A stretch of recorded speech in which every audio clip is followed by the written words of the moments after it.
In today's episode, I'm going to tell you two stories. In the first story, it's ultimately about this person who is so set on making a change in their lives that they take drastic measures to effect that change, with some very unfortunate consequences.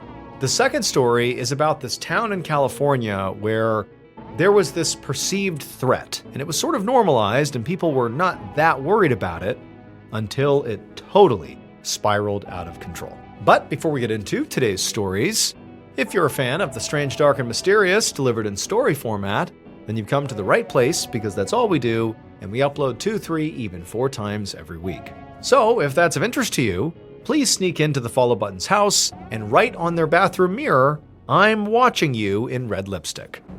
Okay, let's get into our first story, which is called The Tip-Off.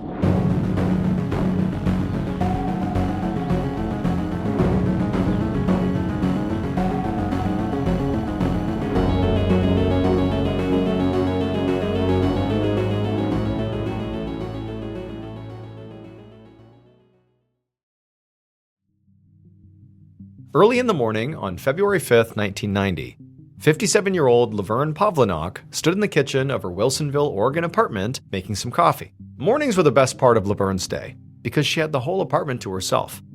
Now, she lived with her boyfriend, John Sosnovsky, but he worked at a nearby mill and had to be out early in order to catch the bus there. And each time he left, Laverne felt like a huge weight lifted off of her. Because when John wasn't home, Laverne could go about her day and pretend she was safe. But that's all it was pretend.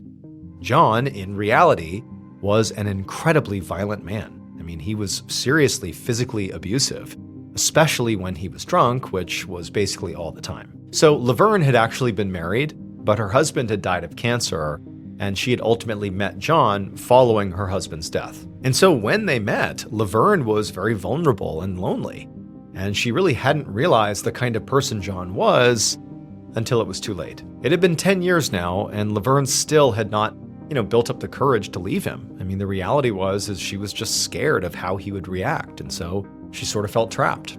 Now, she sat down at her kitchen table with her coffee, and she opened up the local paper. And as soon as she did, the first thing she saw was a big black and white photo of a smiling young woman who likely was in her 20s. The photo was connected to an article about a recent murder that happened 30 miles away, just northeast of Portland. The victim had been identified as a woman named Tanya Bennett, and Tanya Bennett was the girl in the photo. The article said she had been beaten and then also strangled with a rope, and then she had been left on the side of the highway. And when Laverne read about the area she actually had been, dumped, she realized it actually was only about 1.5 miles down from this famous scenic overlook that Laverne had actually been to before. Like, she was familiar with this area. And so Laverne, she's reading the article and she's looking at this picture back and forth, and it was like something was sort of forming in her mind. She just had like this weird sense that she knew something about this case. And then as she stared at this photo for a little bit longer, it's like it all came together. And she realized almost certainly that she knew John very likely killed this woman. And so even though she loved her peaceful, quiet mornings with her coffee, Laverne immediately stood up, she grabbed the phone, and she called the police. After she hung up with police, Laverne was very shaken up. I mean, her heart was still racing. I mean, this was a very risky thing she was doing because she had no way of knowing if what she had just given authorities was enough to arrest John. If it wasn't, it was entirely possible that John would discover this betrayal of her calling the police about him, implicating him in a murder, and he would probably just continue his abuse, if not amp up his abuse of Laverne. And so the way she saw it is either what she just did was going to end the chapter with John and he was going to go to jail for murder, or Laverne might wind up being the next dead girl on the side of the highway.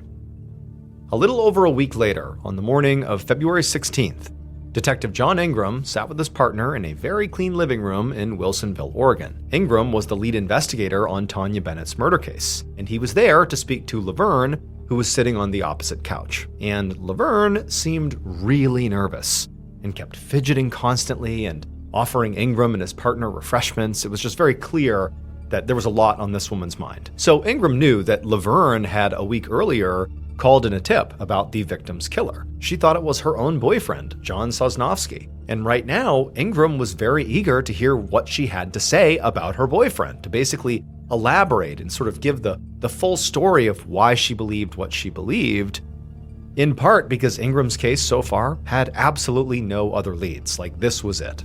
The victim's body had been found on a grassy slope so close to the edge of the highway that you could see her from the road. But Ingram and his partner had not been able to find any witnesses. A few people had claimed to have seen Tanya along with some man at a bar earlier in the night before she went missing, but no one had been able to effectively describe that man. It was just some guy she was with. And so Ingram and his partner had basically talked to just about anyone they could think of that might have known Tanya. They'd canvassed her neighborhood, they'd interviewed her family, coworkers, friends, and they still had not been able to find anybody who fit as a suspect. They also hadn't found any good physical evidence at the scene, like fingerprints or helpful forensics.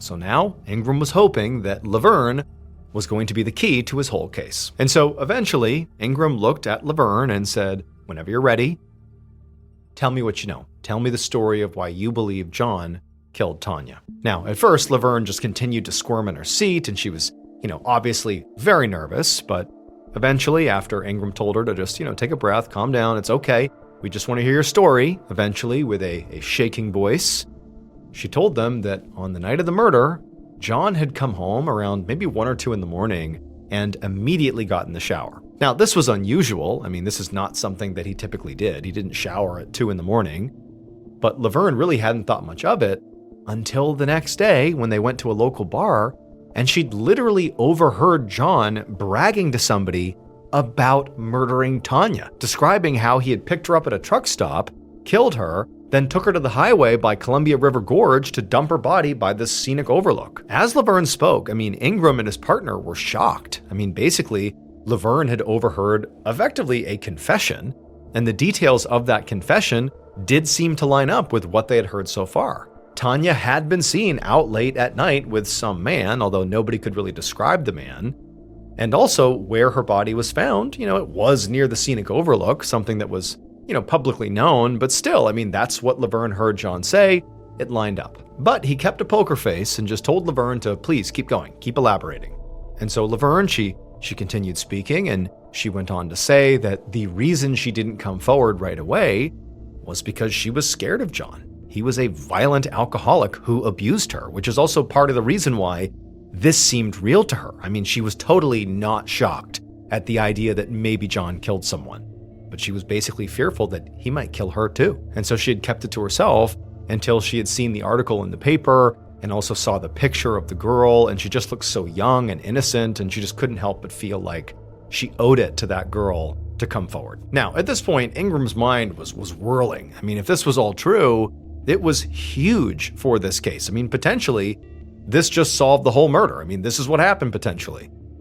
But he also knew, right now, it was just one woman's story. He needed actual proof. He couldn't just take Laverne's word for it. So he asked Laverne if he and his partner could just go ahead and search the apartment. And as soon as Laverne nodded, the detectives jumped to their feet and got to work. Laverne led the detectives down the hallway to the master bedroom, and then from there, she backed off and just, let the men get to work. And the detectives, they immediately split up and spread out to cover more ground. Ingram had actually brought along a list of stuff that they were theoretically looking for. And one of the things on his list was a swatch of denim from the front buttons of Tanya's jeans. It had been missing when they found her, like it had been intentionally cut out, which was obviously pretty unusual. And it made him think that Tanya's killer had taken a trophy or something. But after a few minutes of searching around the bedroom, Ingram did not see this denim patch. In fact, he actually didn't see anything at first glance that connected John to Tanya, until he went over to look through this cardboard box of papers and began sifting through them. And when he pulled out a torn piece of scrap paper and read what was on it, he froze. On this piece of scrap paper was a handwritten message that just said, quote, "T. Bennett, good piece." Ingram immediately called his partner over, who walked over and looked at the note, and both of them are like, okay, obviously, we need to bring John in right away for a chat. But after leaving the bedroom and walking towards the door to leave, who comes in the front door? None other than John Sosnovsky.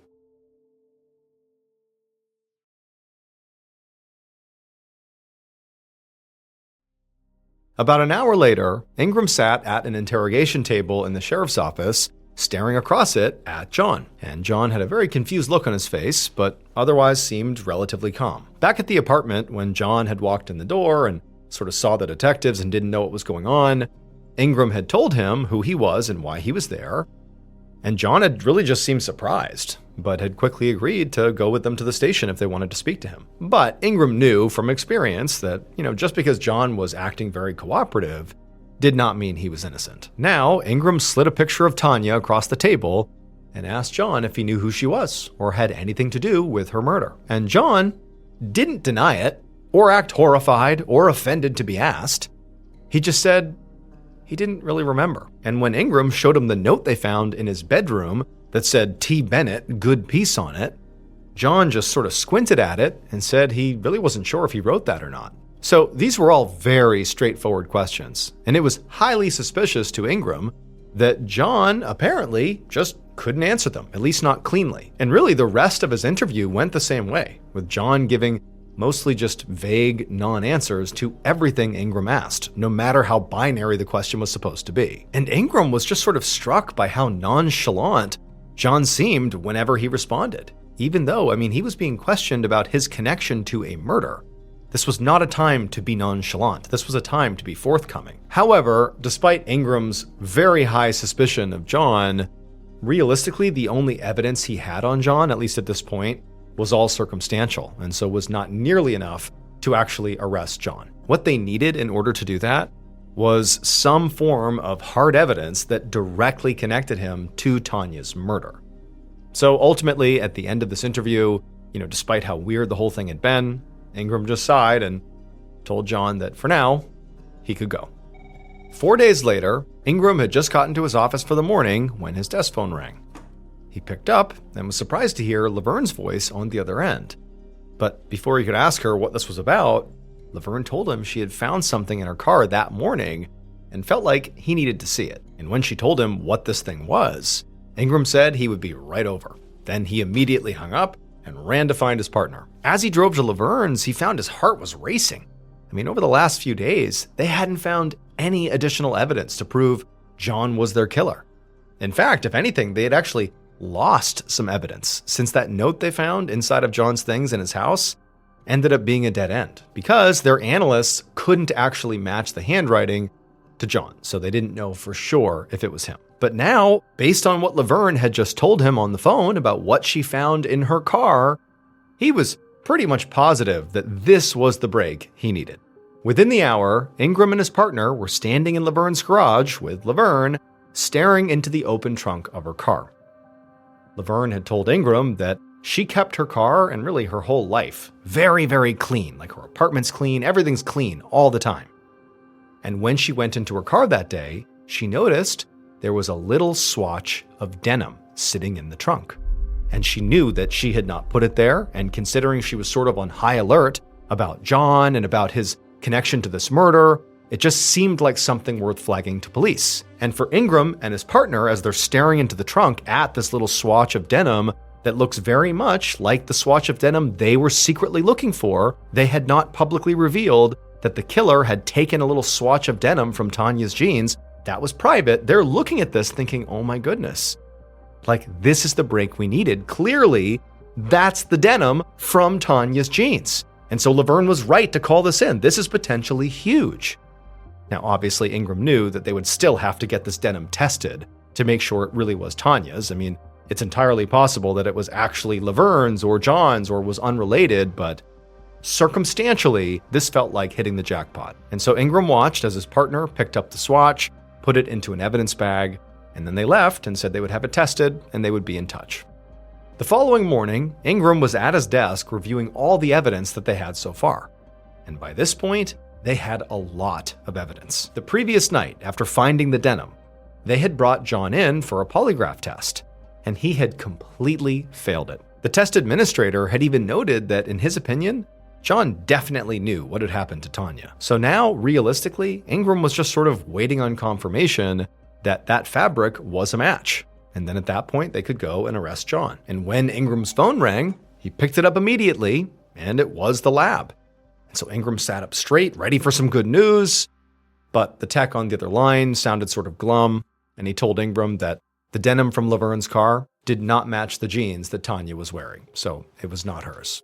And at this, Ingram was just completely stunned. I mean, the idea that they had just found the same unique cut of denim in a car in their main suspect's house could not be a coincidence. I mean, it was not typical for people to have little swatches of denim lying around. Like, this is not something that you just happen to have. It felt sort of specific. And so there just had to be more to this than met the eye. And even though Ingram tried to work out some kind of reasonable explanation for why that swatch was there, the only thing that actually made sense was that the fake denim was planted there. And so feeling a mix of, again, shock, but also just frustration here. I mean, he thought he was so close to solving this thing, and now he was sort of back to square one. Ingram realized that the next stop had to be Laverne's. He needed to go speak to her again. Later that morning, Ingram and his partner were once again back in Laverne's living room with a very nervous-looking Laverne sitting across from them. This time, Ingram was going to be a little tougher on her, because he now knew that, whatever she had told him before very likely was not the full story. And as soon as Ingram asked Laverne point blank if she had planted that evidence, that denim inside of her car, Laverne just kind of looked back at him and her face began to sort of quiver, and then she just started sobbing. And she told them she was so sorry. She explained that she had cut up some jeans and put that front button part in her car and pretended to have found it so that they'd be able to arrest John. She said she had just gotten so worried when they let him go after interviewing him because she knew John killed Tanya. He had to have. She heard him talk about it. Like, he did it and he's dangerous. Then she just wanted to make sure the police held him accountable. Now, when Ingram heard this, he could hear the earnestness in her voice. Like, clearly this woman is scared of John and thinks he did this. She believes he did this.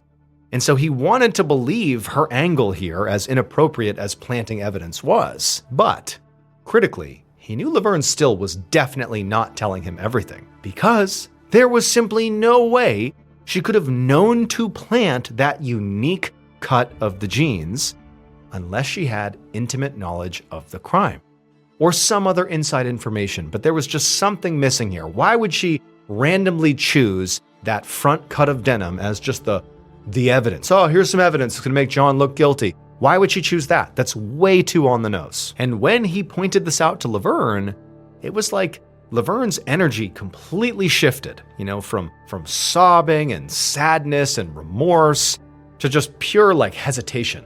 Like, she didn't really know how to react, but there wasn't any more sadness. It was like, uh-oh, something's off here. And then Laverne kind of took a deep breath and she looked at Ingram and she said, I was lying. You're right. My story about planting the evidence, that was a lie. But she went on to say that the reason she had lied was because she had ultimately been too afraid that if the police knew the whole story, that she would get in trouble too. Then Laverne explained what really happened to Tanya. On the night that Tanya was murdered, Laverne said John called her that night and he was sort of frantic. And he said to her that he was in trouble and that she needed to meet him at the bar that he was at and to bring along a shower curtain. And so Laverne said, because she was very scared of John and was just fearful of asking any questions, she had just done what he said. And she got the shower curtain and she had driven out there and she found John in a parking lot standing over a body. It was Tanya.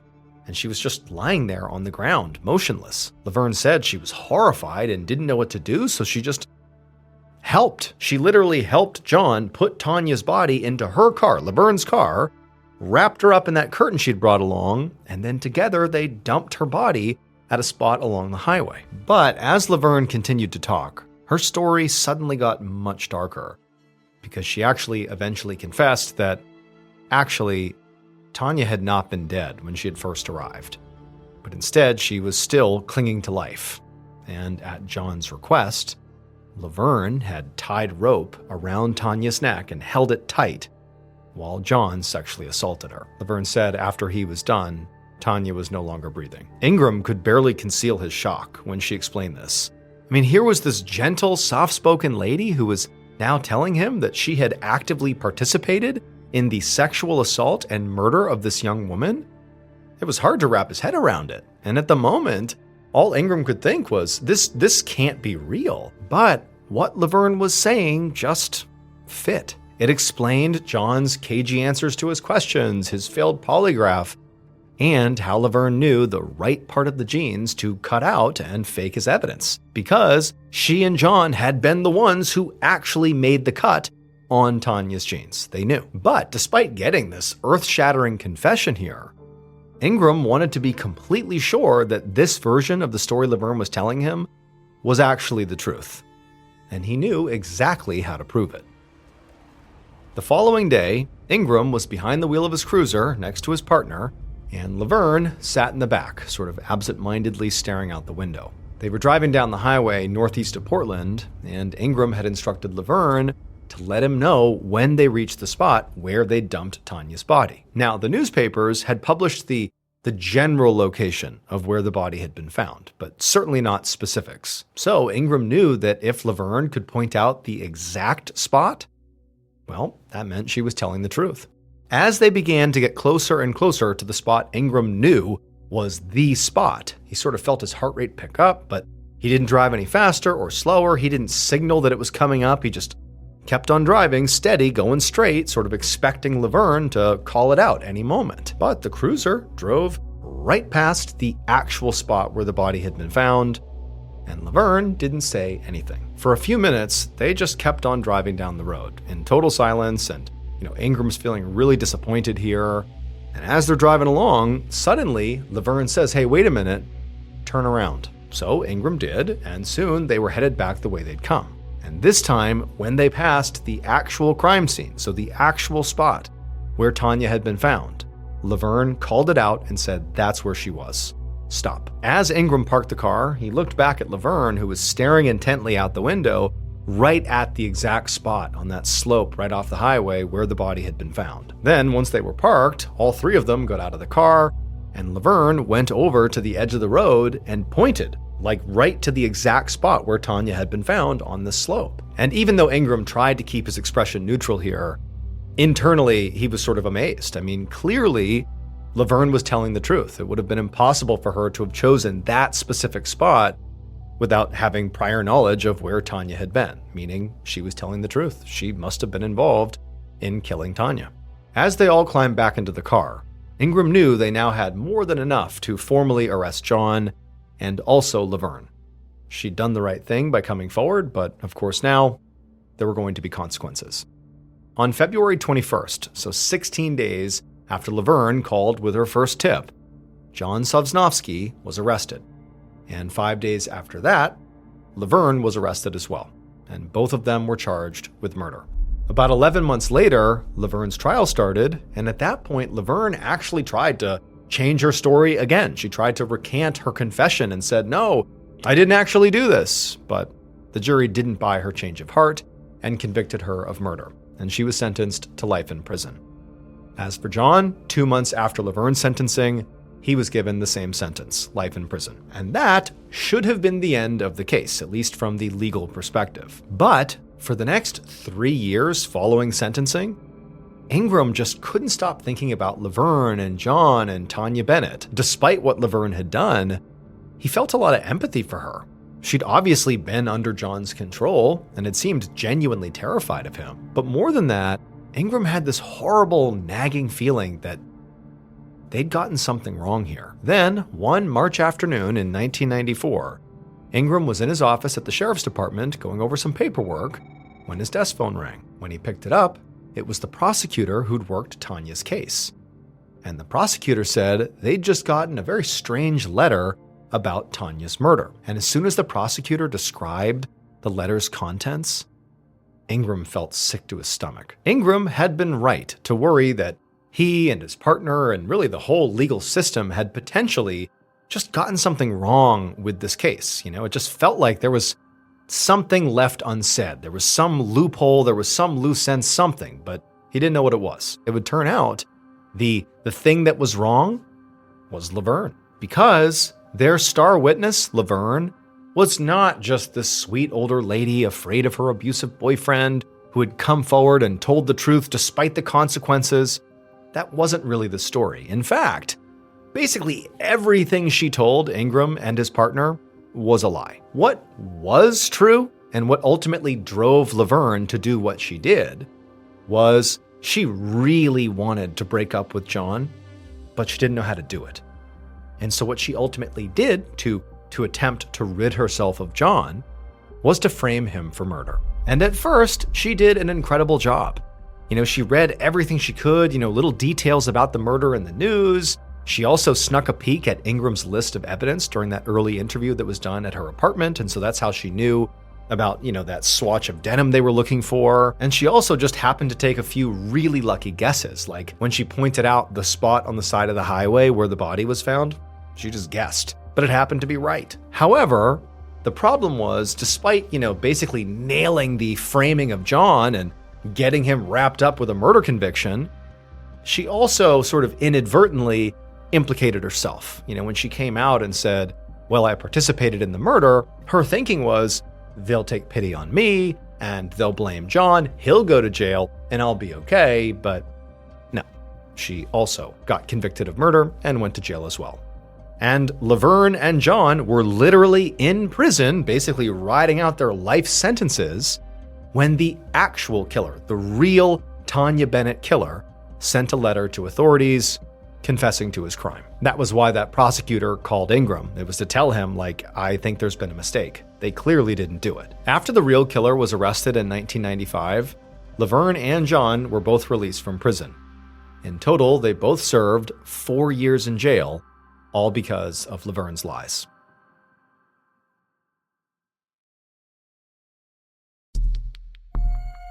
Our second and final story is called The Intruder.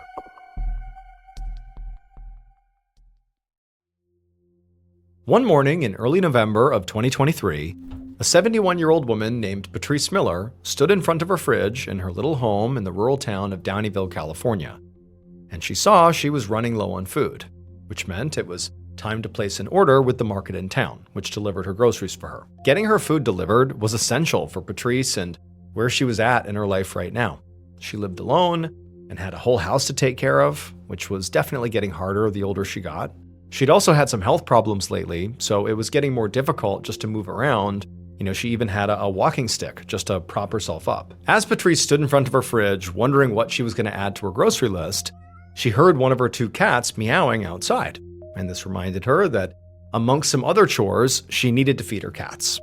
So she decided to make her list later, and she just closed the fridge door, put some cat food in a bowl, and then grabbed her walking stick and headed outside. Patrice carried the cat food out onto the porch.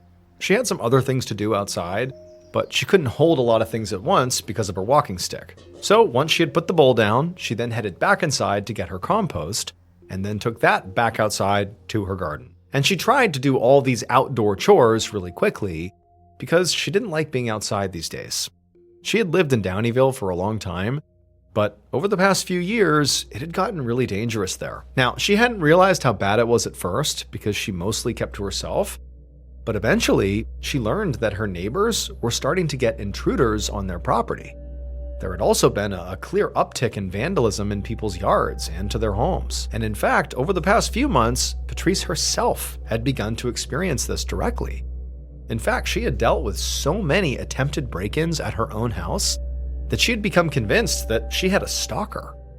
She'd even put bars on her windows as a security measure. So that's why Patrice did not like being outside. She felt exposed, like her stalker or whoever it was that was doing this was going to be watching her and would come over here and attack. And so as fast as she could, she dumped the compost in her garden, turned around, hustled inside, and shut the door behind her. And as soon as she had done that and was safely inside her house, she felt hugely relieved. A few days later, on November 8th, at the market in town where Patrice typically got her groceries, a 55-year-old cashier named Cassie Koch rang up a customer at the register. But as she bagged their purchases, her mind was elsewhere. She was thinking about Patrice.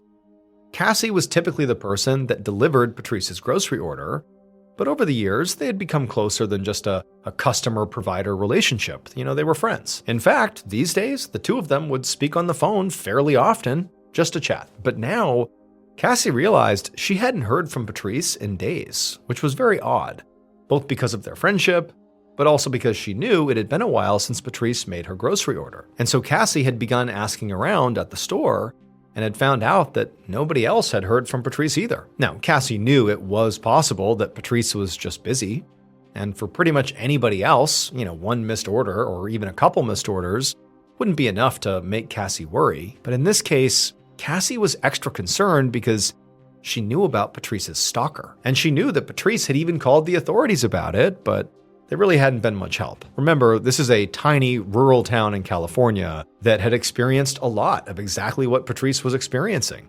break-ins, harassment, and other kinds of vandalism or damage. However, neither Patrice nor anybody else had reported any actual violence. So authorities were basically overwhelmed with a flood of what they considered sort of relatively minor complaints. And Patrice's situation really didn't seem much worse than anybody else's in town. And also officials just didn't have the manpower to deal with it. And so ultimately, all authorities did was just advise Patrice on ways she could handle it herself, which was why she'd installed those bars on her windows. All this is to say, Cassie knew that Patrice was genuinely terrified of her stalker, who Patrice referred to as Big Bastard. And she was worried about what the stalker might do next. So after Cassie was done with her shift that day, she tried to get in touch with Patrice one more time. But when she couldn't reach her yet again, Cassie called the police and asked them to go do a wellness check. That evening, a deputy from the Sierra County Sheriff's Department drove up to Patrice's house and parked in front. And immediately, he could tell something was wrong. The front door of her house was clearly smashed in, and there was a garden hose that was laying across her porch steps and was spraying water everywhere, like the water had just been left on. And so the deputy got out of his cruiser and he walked over to the house and he found the turnoff for the water on the side of the house. And then he walked up the front steps of the porch. And as he did this, he was constantly looking around and listening, trying to figure out what was going on here. I mean, he didn't know if there was an active threat inside the house. He had no idea what he was walking into.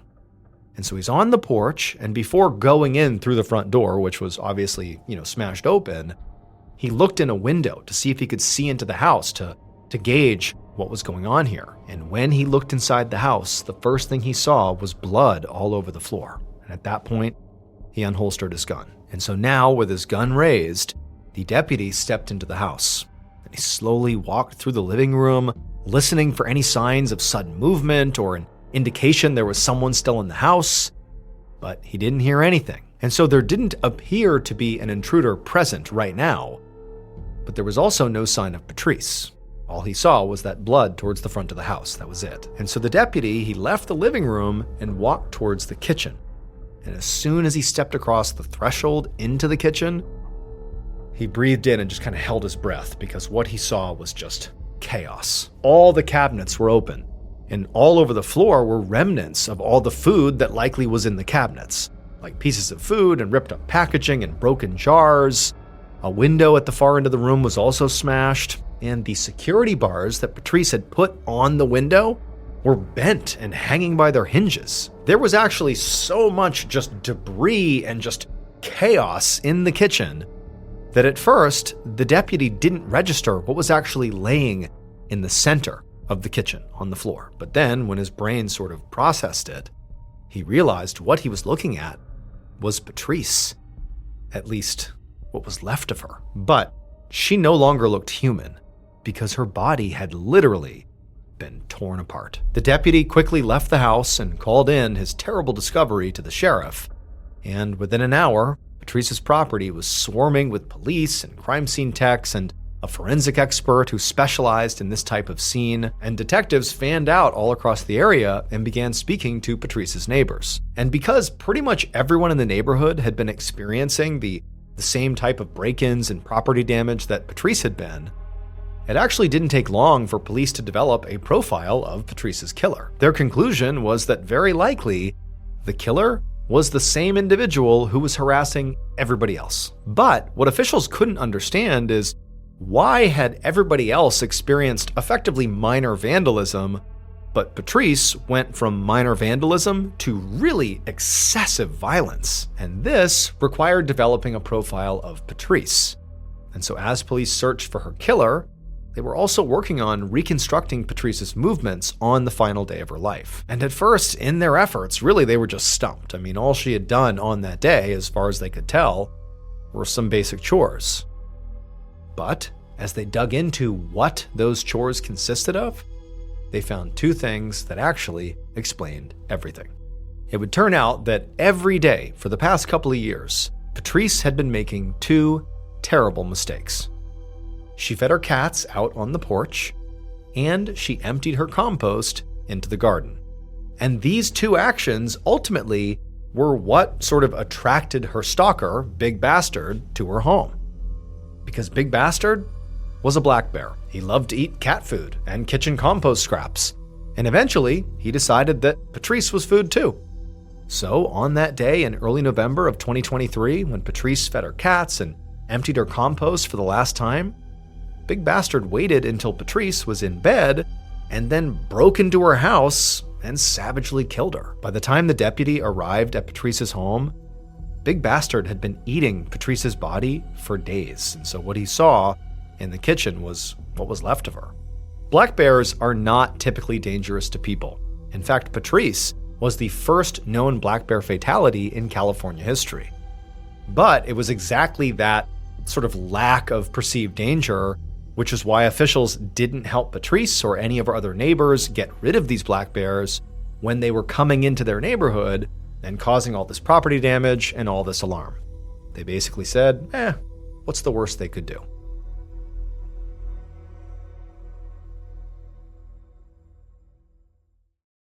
A quick note about our stories. They are all based on true events, but we sometimes use pseudonyms to protect the people involved, and some details are fictionalized for dramatic purposes.